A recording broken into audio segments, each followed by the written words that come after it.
sa ulo ng mga nagbabagang port balita. Mga opisyal ng DOTR at PPA nag-inspeksyon sa mga pantalan sa Bicol at Samar. Port Management Office Zamboanga nagbigay ng tulong sa mga pasaherong naghihintay sa biyahe ng barko. Water, air at noise quality test isinagawa sa Port of Cagayan de Oro. Delegasyon ng Kochi Port mula Japan bumisita sa Port of Davao. At lalaking nagtamkang magpuslit ng ilegal na droga arestado sa Port of Masbate. Lahat ng yan at iba pa dito lang sa Ronda Pantalan. Nagsagawa ang Department of Transportation at ang Philippine Ports Authority ng on-site inspection sa Matnog Port sa Sorsogon at sa Port of Amandiehan sa Northern Samar bilang bahagi ng pagsisikap na pabilisin ang mga programang magpapahusay sa galaw ng mga pasahero at kalakal. Pinangunahan ni na Acting Transportation Secretary Giovanni Lopez at ni PPA General Manager G. Santiago ang inspeksyon kung saan personal nilang sinuri ang aktual na kondisyon ng mga pantalan at naranasan ang sitwasyon ng mga biyahero at cargo trucker. Noong February 1, binisita ng mga opisyal ang Matnog Port habang noong February 2 naman ay nagtungo sila sa Port of Amandiehan. Layunin ng inspeksyon na tukuyin ang mga kakulangan sa operasyon at tiyaking maayos ang pagpapatupad ng mga kasalukuyang proyekto sa mga pantalan. Ayon kay Acting Secretary Lopez, habang tinututukan ng Department of Public Works and Highways ang mga kalsada at tulay, sabay namang isinusulong ng DOTR at PPA ang pag-upgrade ng mga pantalan at paliparan upang matiyak ang end-to-end transport efficiency. Sa Matnog Port, nakita ng mga opisyal ang mga bahagi ng pasilidad na nangangailangan ng agarang pagpapabuti. Tinalakay din sa naging pagbisita ang Sorsogon Roro Terminal Expansion Project, partikular sa pagpapalawak ng backup o marshalling area upang matugunan ang lumalaking bilang ng mga sasakyan at mapahusay ang daloy ng operasyon sa pantalan. Tinalakay rin sa nasabing pagbisita ang posibleng implementasyon ng bagong 2 palapag na passenger terminal building upang mapabuti ang kaginawaan, kaligtasan at epesyenteng serbisyo para sa mga pasahero. Para kay PPA General Manager G. Santiago, buo ang suporta ng ahensya sa direktiba ni Pangulong Ferdinand Marcos Jr. na gawing mas mabilis, mas ligtas at mas komportable ang paglalakbay ng publiko.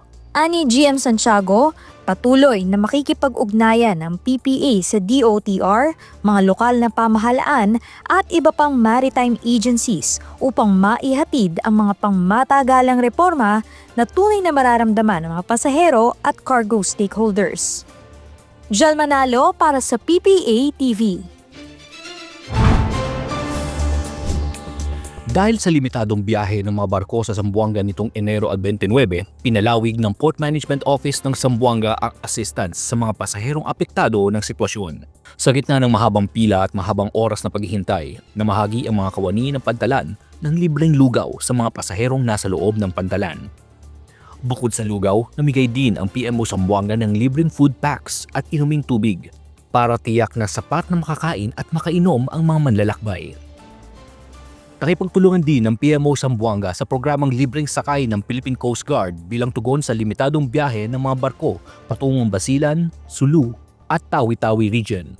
Nagbukas din ng PMO Zamboanga ng Quick Response Desk para sa pasaherong nangangailangan ng espesyal na tulong, kabilang na ang medical assistance, impormasyon sa biyahe at agarang pagkilos sa anumang concern na may kaugnay sa kanilang paglalakbay. Sa Port of Lipata sa Surigao, isang lola na sanay babiyahe ng barko ang pinigilang makasakay matapos makitaan ng problema sa memorya. Ayon sa ulat, nais daw umanong bumiyahe ng 76 years old na lola patungong Maynila.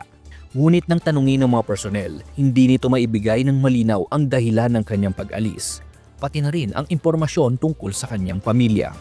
Pansamantala siyang pinatuloy sa Terminal Management Office binigyan ng pagkain, tubig at lugar na pahingahan habang pinagpapatuloy ang beripikasyon ng kanyang pagkakakilanlan.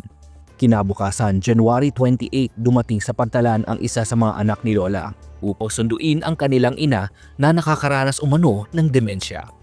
Samantala, sa Masbate, isang pasahero na may dalang hinihinalang iligal na droga at drug paraphernalia ang nahuli sa loob ng passenger terminal building ng Port of Masbate nitong ika-26 ng Enero. Ang suspect naharang sa passenger screening area ng security screening machine operator sa isinagawang search and seizure procedure ng K9 Narcotic Detection Dog. Na-recover sa kanya ang isang sachet ng hinihinalang illegal na droga at 2 glass pipe. Kagad na inaresto ang suspect at dinala sa Masbate City Police Station na nahaharap sa kasong paglabag sa Republic Act 9165 o Comprehensive Dangerous Drug Act of 2002. Paul Calayag para sa PPA TV. Nagsagawa ng Annual Ambient Water Quality Test ang Port Management Office ng Misamis Oriental, Cagayan de Oro sa Port of Cagayan de Oro nitong January 24, 2026. Bahagi ito ng patuloy na pagsunod ng PMO-MOC sa Integrated Management System, Green Port Award System, Environmental Compliance Certificate at sa pagdiriwang ng Zero Waste Month 2026. Sinuri ng Department of Environment and Natural Resources ang kalidad ng tubig sa mga marine areas upang matukoy ang posibleng epekto ng operasyon ng pantalan sa kalapit dagat. Kasabay ng water testing, isinagawa rin ang Annual Ambient Air and Noise Quality Monitoring sa Baseport ng Cagayan de Oro. Ang pagsasagawa ng water, air, noise at effluent quality monitoring ay patunay ng patuloy na pangako ng PMO-MOC sa environmental sustainability at responsableng pagpapatakbo ng pantalan. Ike Panagito na para sa PPA TV. Binisita ng mga delegasyon mula sa Kochi Port sa Japan ang Port Management Office Davao nitong January 21. Kabilang sa mga binisita ng delegasyon ang mga pangunahing daungan na nagsisilbing sentro ng kargamento at pasaherong papasok at palabas ng rehiyon. Inaasahan na ang pagbisitang ito ay magbubunga ng mas malalim na kooperasyon at kolaborasyon ng mga pantalan ng Pilipinas at Japan, gayon din ang modernisasyon, teknolohiya at pamamahala ng pantalan alinsunod sa mga internasyonal na pamantayan. Ani Morales para sa PPA TV.